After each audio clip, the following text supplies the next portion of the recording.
do have to start this video off with an apology, right? Because I'm not in traditional AK attire. I should be wearing like a balaclava, maybe an Adidas tracksuit, little hamburger meat hanging out, gold chain, something like that, to give proper respect to what has finally turned me into an enjoyer of AKs, M70 built by Mario at S.O.F Defense. AKs are one of those rifle platforms where the people that like them, they really like them, like fanatically like them.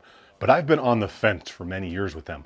I respect them, I understand them, I've used them before, but I've always just been more accustomed and more comfortable with an AR, and I think many of us in America are.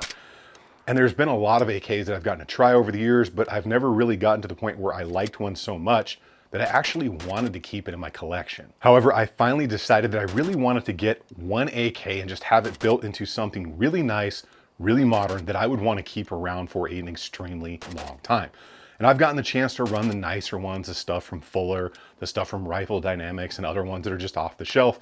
But I really just wanted one that was kind of very modernized and very more, I guess you could say, like AR-ish in a way, with all the modern M-LOK options, optic options, all the stuff that we've really become accustomed to in the AR market. Now this one specifically is the M70 and it's the NPAP, and there's like a ZPAP, there's all kinds of different things out there. And I know my AK truists and all of you that have great knowledge of AKs are gonna crush me in the comments, but I'm not an AK guy by nature. I've done a ton of research.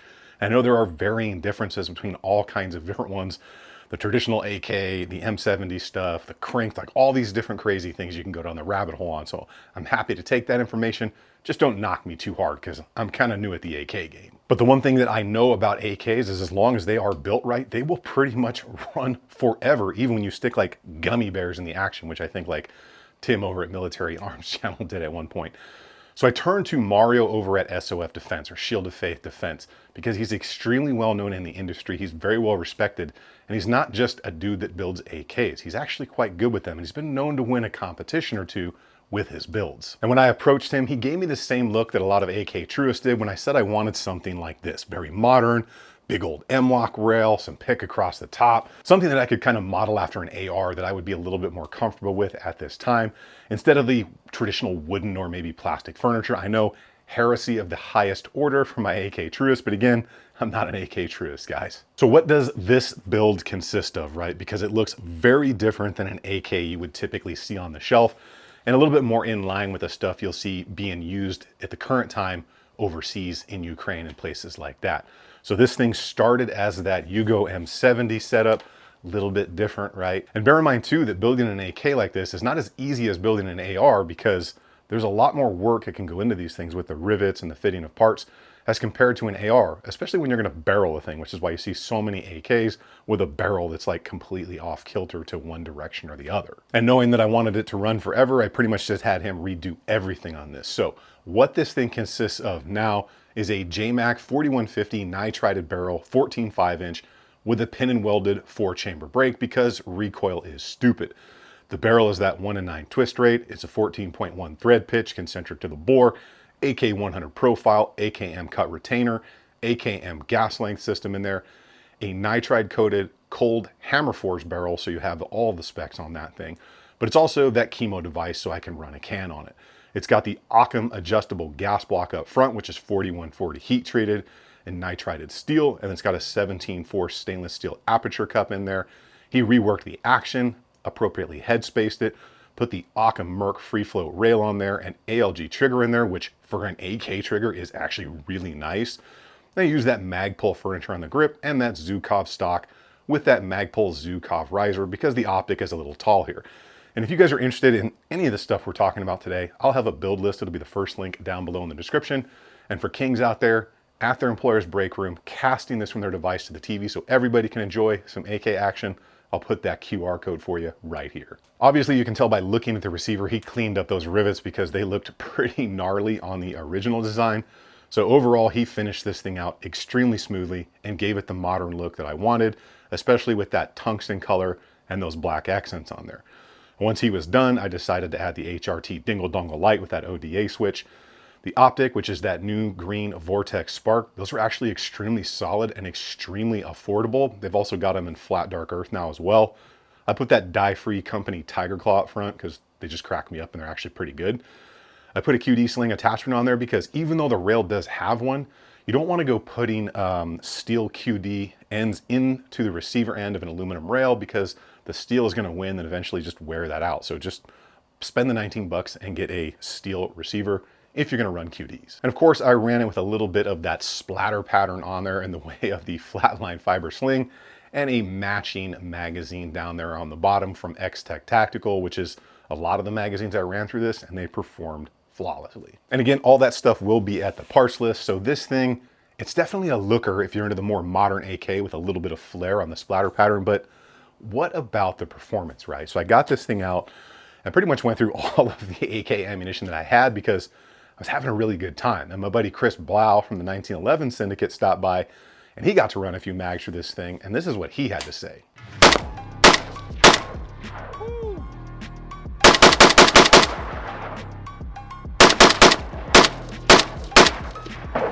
Dude, for an AK, that shoots real nice. You had a can on that? This thing would be... Oh, I brought a can for it. Did you? Okay. Yeah. Both me and Chris immediately noticed that the recoil impulse on this thing was very different from a lot of other AKs. So to me, a lot of AKs always had this kind of like abrupt and twisting style recoil to it, just I guess based on how that system works in there. And it always just felt a little weird or a little off to me. So the way that this one felt was quite honestly like some of my softest shooting ARs, which is a little bit odd for an AK.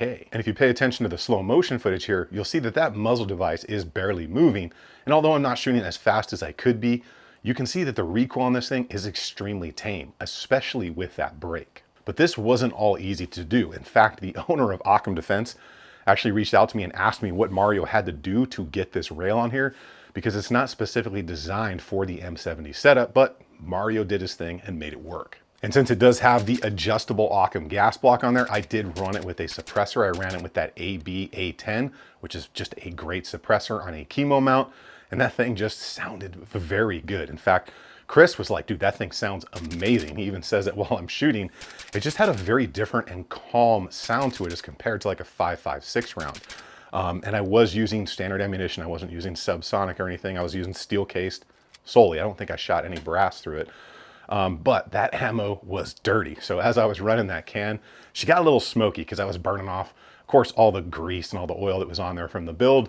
And then, you know, running a can, you get a little bit more pressure back there, but that thing got a little bit smoky in the face. So I definitely really want to see how this thing is going to perform with a flow-through can. But hands down, the thing absolutely performed. Now, there were a few options that I did turn down when it came to building this thing, because there are options. You can get like a massive extended charging handle on there.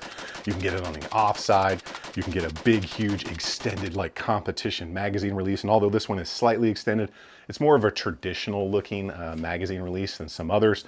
And in the end, I think those were really good options to not go with, because even though I wanted a modern kind of like, you know, faster style AK, I didn't want like a dedicated competition style AK. I still wanted one that was very usable with modern amenities, but just didn't have that huge competition latch for the mag and huge competition bolt handle and all that stuff. So I wanted to keep a little bit of it factory, but get the options that I think a lot of us in the modern market are actually looking for. And then when it came to that stock, I know some people might have gone with that kind of traditional triangle stock, or maybe that other side folding, or even a pick rail on the back end, which is what this thing actually had for a while. But I just thought that Zukov one kind of fit the look. I could get a riser on there. It's extendable, it's foldable, and it's gonna do everything I needed to do. And you know, polymer does soak up recoil a little bit nicer than like a steel back end would there, I guess you could say. One thing I definitely want to follow up on though is I want to do some accuracy testing with this thing, especially with that new barrel. And since the head spacing and everything is pretty dialed in now, I've got the first 500 rounds through it. And I think the next like really nice LPVO I get, I'm going to throw that on here and kind of do a follow-up, not only on the optic, but on the rifle, to see what kind of accuracy we can actually get out of like really good 7.62 by 39, and see kind of how that compares to like a modern AR in the same length. As far as the reliability goes, it was 100%, right? The AK is known for running, and as long as they are built right and the trunnion's not messed up and the head spacing's not messed up, it's not going to eat itself alive. It's pretty much going to run forever. Now, when it comes to the magazines, I've got a bunch of different AK magazines, some metal ones, I've got some polymer ones, and I've had a lot of problems with the metal ones, probably because they need new internals. So I mostly ran these X-Tech Tactical ones because a lot of people out there that know a lot about AKs said they were really good, they fit really well, and they just ran consistently and reliably as compared to some other ones. I ran a couple of them, and they've got some designs that are pretty cool. They've got the splatter pattern, obviously. They've got the rotten banana, and they've got the spam can looking one, which is pretty cool.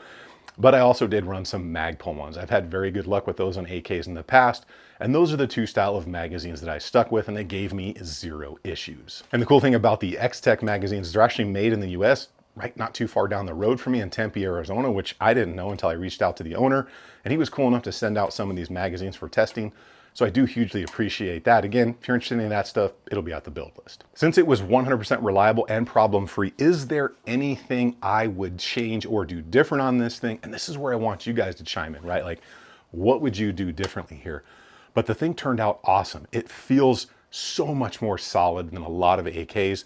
It is a little bit heavier with that rail, but everything from the stock, the trigger, all of the work Mario did was great. The magazines, the rail, that Di-Frico grip, the light, everything just fit on here. And it seemed like it just kind of worked out the way it was supposed to. But I know my truists are gonna chime in, so let me know, would you have gone with something different as compared to what I went with? Did you not care about the adjustable gas block? Did you want the actual front sight on there? Because I didn't want any of that traditional stuff. I wanted something that was totally modern. And I know people are gonna disagree with me, which is why I'm so curious, because AK guys love the original AK. Now, is it worth it knowing what I know now, right? Because I know somebody's gonna ask that in the comment, because this wasn't cheap to do. You gotta buy the AK or have the parts kit, and you gotta order everything else. You gotta have someone who's really good with AKs do it right. And that rail on there is like $329. So none of this stuff was cheap, like I said, but here's how I look at it. You only live once. I really wanted just one good AK that makes me want to go out and actually run an AK. And I think this is it, at least for me. But what I definitely need to do with it is actually go out and practice more, because I suck at AK manipulations. I'm terrible at it. I know how to run them. I've done it before, but if you don't run an AK, it will definitely run you, because it's so different than what a lot of us out there are used to in the AR.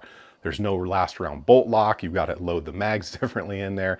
You got to run the charging handle every time. So there are some differences there that you need to get really accustomed to. And I definitely fall short on that when it comes to training, because this is my first true keeper. Like, I'm actually excited about to go run AK. But you are definitely going to see this thing on the channel again. Make sure you get subbed up. Check out that parts list.